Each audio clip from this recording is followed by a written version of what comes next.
Hi, my name is Micah Thompson. I'm the Engaged Learning and Community Involvement Advisor at RMU. I'd like to introduce you to a new tool that will make reporting and tracking your SET experiences a lot easier. It's called the SET Path, and it's designed to guide you through your SET graduation requirements. So first, let me show you how to access it. You go to revolution.rmu.edu. And if you're not already signed in, it's going to prompt you to sign in with your RMU single sign-on username and password. I'm already signed in, so it's taking me to the home page. Once you get to the home page, you'll see your name icon over here in the corner.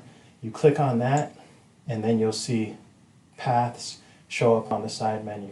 So that's where we're going. So we're going to click on paths, and this takes us to the My Paths page. Now this is the main page, and on this page you'll see the path description, the requirements for the set, overall progress bars for each individual category or domain, and then you'll see down here the categories listed again as items.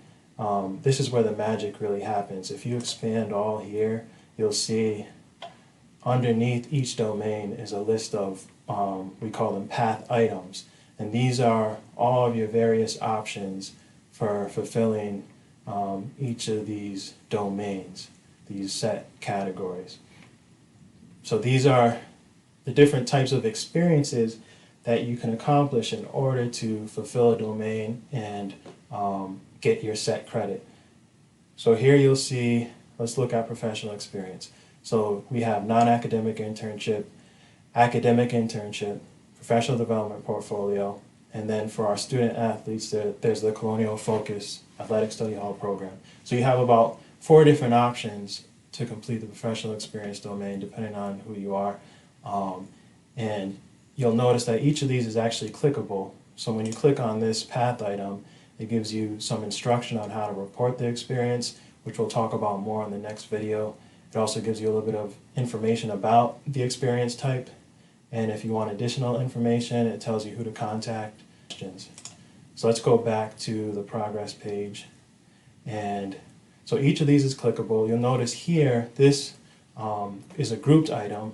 This professional development portfolio has some sub items underneath. So this just means that there's a number of items that you have to complete in order to fulfill the professional development portfolio and fulfill the professional experience domain. So in this case, you have to complete at least 5 of these. And that's the case with some of these other ones as well. You'll notice with the Global Explorers program, with the Arts Appreciation portfolio.